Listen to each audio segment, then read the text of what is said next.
Woodstock, Alabama. Constructive Beekeeping by Ed Clark. Section 4. Condensation. A good understanding of the condensating properties of a hive will make clear a great deal that puzzles us about bees, and such knowledge constructively applied to honey production cannot fail to give results, the magnitude of which the beekeeper with his present knowledge would hardly dare to hope for. We have seen that ventilation by moving the warm air out of the hive reduces the heat of the hive. When better results can be obtained in a way that conserves the heat of the hive, a step forward has been taken. This will result if we let the bees, as they are striving to do, use their hive as a condenser. To understand how water vapor is condensed in a hive, the dew point should be understood. Saturated air is at the dew point. The amount of moisture that the air will hold varies as the temperature changes. The amount of moisture in the air is spoken of as absolute humidity. Air at 0 degrees Fahrenheit is saturated with half grain, at 60 degrees Fahrenheit 5 grains, and at 80 degrees Fahrenheit with 11 grains of water vapor. Air at 60 degrees, which contains but 2.5 grains of water vapor, would be at half or 50% of saturation. Air at 78 degrees, which contains the same amount of water vapor, 2.5 grains, but would be a quarter or 25% saturated. This percent of saturation is called relative humidity. If the amount of water vapor in the air remains constant as the temperature changes, the relative humidity changes with the temperature. Air that is saturated at 78 degrees would have to give up 50% of its water vapor when its temperature is reduced to 60 degrees, leaving this 60-degree air also saturated. The dew point is the temperature of the air at which it would be at saturation if the amount of moisture is neither increased nor diminished. To illustrate the principle of the air giving up part of its water vapor when its temperature is reduced to the dew point, saturate a sponge with water, then press on it lightly and it loses part of its water. The pressure of the hands acts on the sponge the same as reduced temperature on saturated air. The most obvious illustration of this formation of dew, or condensation of moisture on a cool surface, is when a pitcher of ice water is placed in a warm room. This everybody is familiar with. Condensed vapor on the windows when the outside temperature is cool is another. Place a pan, bottom up on the ground, and dew will be found on the inside surface of the pan in the morning. The beehive, when we allow the bees to arrange their own ventilation, condenses vapor this way when there is enough difference between outside and inside temperature to give a dew point on the inside surface of the hive. We do not observe any great amount of moisture on the inside walls of the hive during the urge period because the bees, needing a good supply of water to mix with the food they prepare, gather it as soon as it's deposited, leaving the surface in better condition for more condensation. This gives the bees nice distilled water for their use. Records of weights taken in morning and evening during the honey flow show but a slight loss in weight of the hive each morning. This has puzzled many beekeepers, and some have suggested that the bees got rid of the water of the nectar before entering the hive.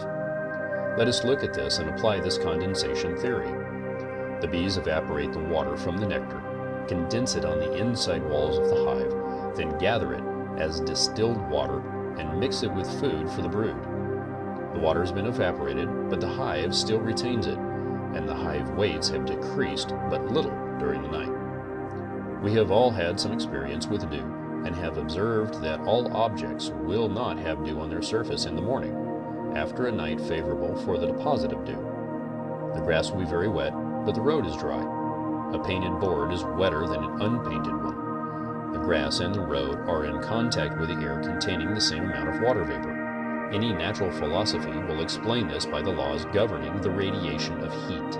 The surfaces of objects on which the dew has been deposited radiate more heat into space, and consequently cool more than the ones that radiate less heat and have no dew on them. The air which comes in contact with a colder surface, and whose temperature is reduced to the dew point, is compelled to give up some of its moisture. The law of the dew point operates in the hive the same as the outside. Air in the hive at a temperature of 90 degrees, which contains 8 grains of water vapor, must, when it comes in contact with cooler walls of the hive whose temperature is 60 degrees, give up 3 grains of its water vapor. This condensation will go on as long as the temperature of the hive walls, temperature of air in the hive, and humidity of hive air hold such relations to each other that the dew point obtains at the inside surface of the hive. All objects do not radiate heat equally well. Some part with their heat or become cold faster than others. A smooth stone, exposed the same as grass surrounding it, does not part with its heat as readily as the grass. Propolis. Blackened tin has a high radiating power and is taken as a standard for expressing the radiating power of other substances. Give the radiating power of blackened tin as 100, rosin is 96, and wood is very low. Propolis being a rosin, its radiating power is almost perfect. But few substances approach this high standard. It is obvious that more condensation takes place on hive lined with propolis than one where the wood is without a varnish. More condensation makes more evaporation, more expiration makes more room. A substance like propolis, that is a good radiator and absorber, is a poor transmitter of heat. Propolis used as a varnish keeps the hive heat from warming the wooden walls, and they being cooler at night, give a temperature to the inside surface that condenses the water vapor fast or slow as the difference of inside air temperature and wall temperature is great or small.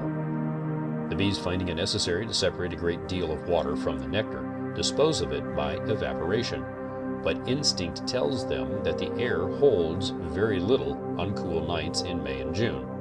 So to remove this moisture from the air, they varnish the inside walls and make a condenser out of the hive. The process is, in principle, the same as that used in distillation. The makers of refrigerators take advantage of condensation to maintain dry air in the food chamber. A refrigerator car, after years of experimenting, has been finished off with several coats of varnish. It has been proven, by tests, that products that are inclined to sweat or absorb moisture keep drier in a highly varnished car than in one not varnished. The water vapor in the air condenses on the inner surface of the car, making the air drier, consequently preventing the absorption of water from the air by the product stored in the car. Shade. Shade in the afternoon has been observed to have a tendency to prevent swarming. There can be no condensation if the temperature of the hive walls is nearly equal to or higher than the hive air. This is the condition that exists most of the day and evening when the weather is warm and the sun is shining, providing the hives are not shaded. When a hive is so situated that the shade covers it about noon or soon after, the conditions for condensation are good cool walls. Bees situated in dense shade have been observed to swarm more than those having more open surroundings. In dense shade, the humidity is high and no movement of air takes place. The hive may be well ventilated, as the beekeeper has had best results from well ventilated hives, but the air, being almost saturated when it enters the hive, does not carry off the water vapor from the hive. The good ventilation keeps the inside and outside walls of the hive at nearly the same temperature, and if the hives are not well lined with propolis, not much condensation takes place. With nectar not ripening into honey, they soon feel their crowded conditions. Clustering out. When the bees are clustering out, it is not the heat of the hive that bothers them, but the high dew point in the hive. Man can stand a temperature in dry air much above 100 degrees without much discomforture, but let the air become so saturated with moisture that the dew point approaches the temperature of his body, then he feels more or less suffocating effects. We have all noticed this condition of atmosphere on a day that we call close and stuffy. The bees that are clustering out have this close, stuffy air in the hive and cluster out for relief. Cover the outside of the hive with a wet cloth, and soon the bees will be back in the hive about their work. The hive walls are cooled by the evaporation of the water from the cloth, bringing on condensation of hive moisture, consequently lowering the dew point. Absconding swarms. Many beekeepers report swarms leaving a short time after being hived. When they have mentioned anything about conditions, a high temperature and a new hive are noted. These make just the right combination to give a high dew point in the hive. The parts of a new hive naturally would fit close, and wood being a very poor radiator of heat, no condensation takes place. The swarm, objecting to the close stuffy air and having no home ties, leave for a more suitable place. The remedy for bees that will not stay hived is a few days in the cellar. The cellar temperature is enough colder than the hive air to condense the hive moisture on the wood. Wild bees. Bees, in selecting a home for themselves in a tree, consider two things upon which their future welfare depends, and in doing this, we can believe that their instinct led them right. First, a small entrance so they could easily protect themselves from their enemies. Second, a cavity in the tree of sufficient capacity to carry on the work of the hive and small enough to keep themselves and their broods from being harmed by outside weather conditions. Never do we find them, in the selection of a home, paying the least attention to ventilation. Natural ventilation is a thing that bees ignore. Every beekeeper has visible evidence of this truth in his apiary, and it cannot be made more clear by further discussion. Latent heat. Evaporating by the aid of condensation has the advantage that it retains the latent heat in the hive. This might be considered too small a thing to claim our attention. Most things pertaining to a colony of bees are small, but the results of many small things working in a single direction and having the same ultimate goal is great efficiency. But this is not as small as it appears to be.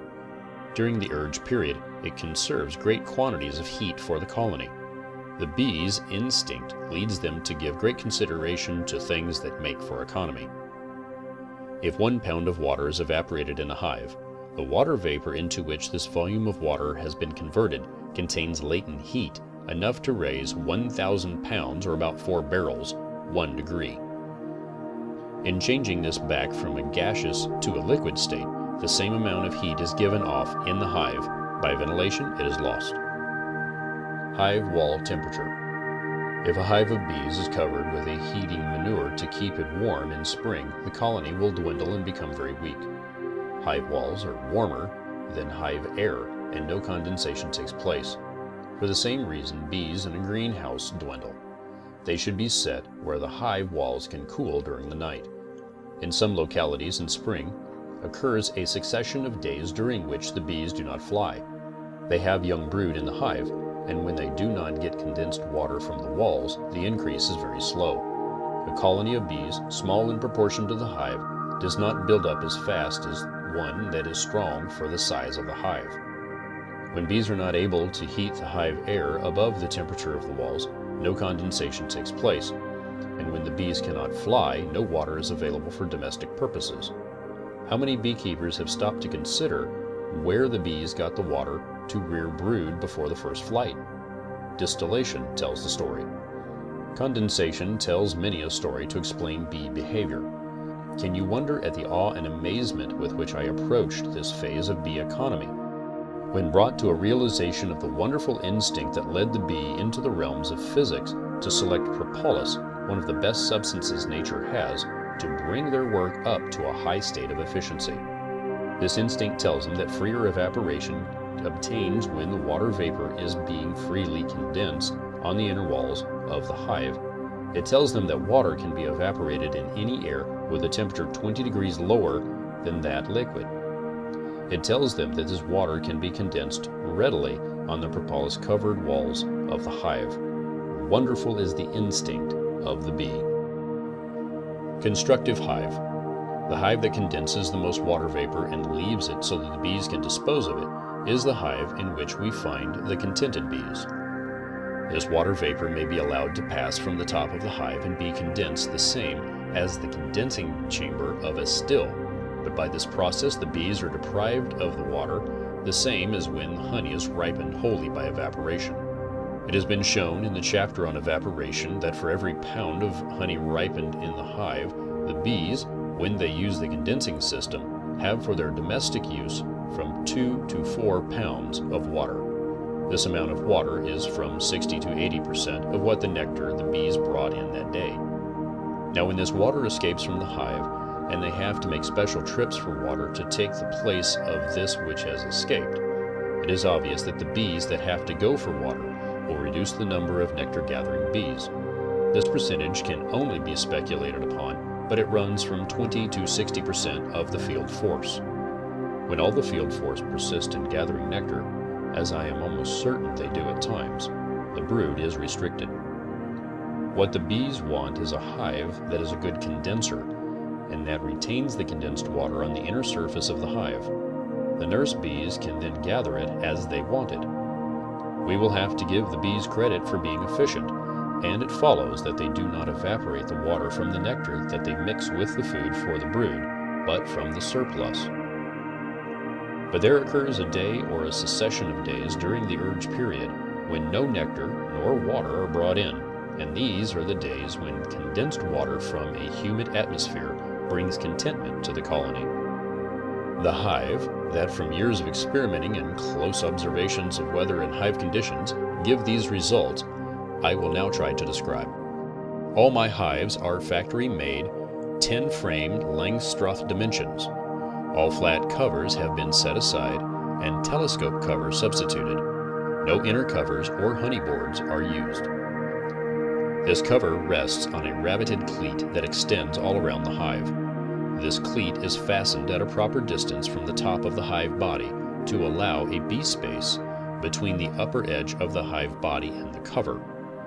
On the inside top of the cover is fastened a piece of wall board, 13 3/4 by 17.5 inches. This wall board is between 1/4 and 3/8 of an inch thick. The cleat on which the cover rests is rabbeted so as to leave 3/8 inch space all around between the hive body and the cover, and over the edges of the hive body and above the frames. The cover inside measure for a hive body 16 inches wide is 5 1/8 by 16 3/4 by 20 3/4 inches. All joints and cracks are filled with hot resin or pitch, and the inside of the hive body and cover is given 3 coats of varnish. The cross-section of the construction hive given here shows at a glance the construction of the cover and the way it is supported on the hive. Note how similar in principle is this cover to the inverted pan that is set in the garden, and which has dew deposited on the inside surface in the morning. The bees seem to regard this cover as the final word on inside finish, and they are the ones whose approval we must look for. Never have I found one attempt to interfere on their part. The cover in the fall is just as free from propolis as it was the day it was given to them. This cover was built as the result of conclusions arrived at from a study of condensation of moisture. The only object when designing it was to make the hive a condenser that would leave the condensed water where the bees could use it. But its good points do not stop at that one thing, as I have observed after its use for some time. The good points are as follows. 1. A good condenser. 2. Wind does not blow it off. 3. When once on a bump or jar from a person or object, does not misplace it. 4. Bees are more gentle to handle. 5. No bees are crushed when putting on the cover. 6. When the cover is removed in cold weather and put on again, the hive is just as comfortable as it was before the cover was taken off. In regard to the bees being more gentle to handle, it must be stated that the bees are so gentle as to make this point very noticeable where seal-tight covers are used. This must be accounted for by the reasoning that the bees are contented and in are not having to destroy their gluing when removing the cover. They are relieved of all work for the prevention of upward ventilation, and the old gooers who are so belligerent are not there when the cover is taken off. End of section 4.